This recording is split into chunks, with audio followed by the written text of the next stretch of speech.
वहीं सुबह सपा अध्यक्ष और यूपी सरकार के मंत्री ओपी राजभर से न्यूज वन इंडिया ने खास बातचीत की। इस दौरान ओपी राजभर ने क्या कुछ कहा, सुनिए। और उत्तर प्रदेश सरकार में कैबिनेट मंत्री ओम प्रकाश राजभर। मंत्री जी, किस तरीके से चीजें देख रहे हैं? सीटें घोषित हो चुकी हैं, बीजेपी ने 51 और अपने सहयोगी दलों को भी 3 सीटें दे दी हैं। आज भी बड़ी बैठक होने जा रही है, और कुछ उम्मीद है? बैठक हो रही है, उम्मीद पे पूरी दुनिया टिकी है। हम लोग भी उम्मीद लगाए हैं, बातचीत हुई है शीर्ष नेतृत्व से कि गाजीपुर और बलिया में एक सीट और दे दीजिए। उन्होंने कहा कि बैठक हो रही, विचार किया जाएगा। अगर हम दूसरे सहयोगियों की बात करें तो भारतीय जनता पार्टी ने दूसरे सहयोगियों को उस हिसाब से चीजें नहीं दी हैं जिस हिसाब से आपको मिली हैं, मतलब ओम प्रकाश राजभर को। नहीं, सबको मिली, ऐसा नहीं है। घोसी सीट को लेकर क्या तैयारी है? आपके बेटे अरविंद राजभर मैदान में है। देखिए, घोसी सीट पूरी तैयारी हम लोग 2022 के चुनाव के बाद से ही कर रहे हैं। हम लोग पहले से ही वहाँ बूथ स्तर से लेकर के सेक्टर, ब्लॉक, विधानसभा, जिले, एक एक वोटर तक हमारा नेता पहुंच चुका है, अपनी बात बता चुका है। जो केंद्र और प्रदेश सरकार की नीतियां हैं, योजनाएं हैं, वहां तक सब बताया जा रहा है, उनको लाभ दिलवाया जा रहा है। तो 100% वहाँ चुनाव जीतने के लिए जनता लड़ रही है। मज़े की बात कि इस चुनाव को जनता लड़ रही है। जनता कह रही है कि 4 जून को 400 पार। 80 का 80 लक्ष्य लेकर इस बार भारतीय जनता पार्टी चल रही है, और सहयोगी भी उसके पास इस बार ज्यादा हैं पिछली बार के मुकाबले। तो क्या देख रहे हैं? कोई लड़ाई नहीं है, पता तो ना कि जनता इस बार लड़ रही है। जनता, अगर यूपी की बात करें तो मुख्यमंत्री माननीय योगी आदित्यनाथ जी, और 7 साल के अंदर एक भी दंगे नहीं हुए, कहीं कर्फ्यू नहीं लगा। इसको हर वर्ग इसकी सराहना करता है कि नहीं भाई, योगी जी के नेतृत्व में एक भी दंगे नहीं हुए। जो सपा की सरकार में गुंडा राज था, आज कानून का राज है।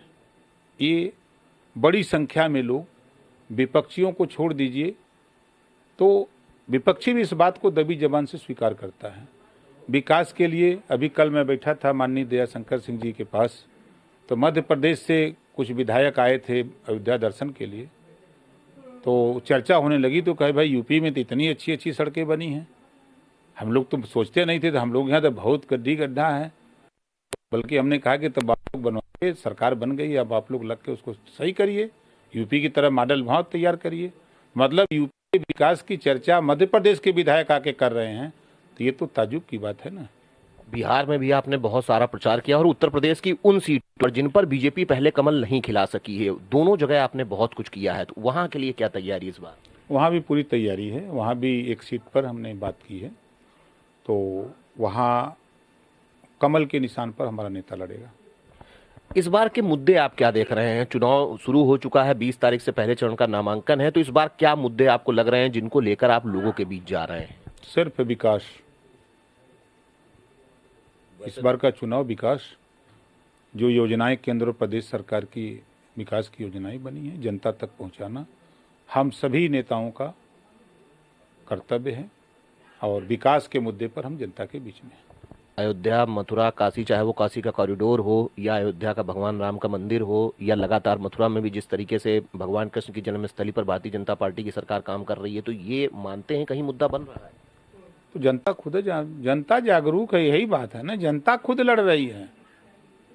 जनता तो करे, जो राम को लाए हैं हम उनको ले आएंगे, हम थोड़े बोल रहे हैं। अंदर इस तरीके की खबरें थी कि जैसे ही आचार एसपी भी कांग्रेस सपा गठबंधन के साथ चली जाएगी। अब ये उनका विषय है, उस पर हमको बहुत नहीं कहना है। अब जो गठबंधन है उत्तर प्रदेश में इंडिया का, मानते हैं कहीं कोई चुनौती है? कहीं कोई चुनौती नहीं है, लड़ाई नहीं है। चुनौती तो छोड़ दीजिए, कहीं लड़ाई नहीं है। जो सीटें पहले नहीं जीते हैं, चाहे 2014 रहा हो, 2019 रहा हो, इस बार आप भी साथ हैं, तो उन सीटों को लेकर क्या देख रहे हैं? देखिए, 64 सीटें बीजेपी अकेले अपने दम पे जीती, मिल के लड़े। हमारे इलाके में 6 सीटें हार गए थे, तो 64, 6, 70।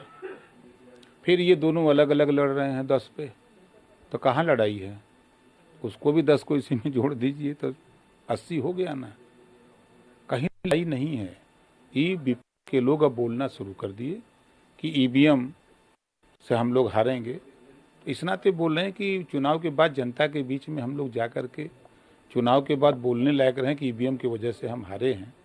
जो 4 जून को रिजल्ट आएगा, 4 जून 400 पार, तो उसके जवाब में ये लोग यही बोलेंगे ईवीएम की वजह से हम लोग हार गए। धन्यवाद। ये हैं सुहेलदेव भारतीय समाज पार्टी के राष्ट्रीय अध्यक्ष ओम प्रकाश राजभर और साथ ही साथ उत्तर प्रदेश में कैबिनेट मंत्री, जो कह रहे हैं कि जनता हम बीच जाए जिनको लेकर केंद्र सरकार ने काम किया है। जनता चुनाव लड़ रही है और कहीं कोई चुनौती नहीं है, क्योंकि भारतीय जनता पार्टी की सरकार ने जिस तरीके के काम किए हैं उन विकास के मुद्दों को लेकर हम जनता के बीच हैं। कैमरामैन अवनीश के साथ मैं एस के Vajpayee, news on India, Lucknow.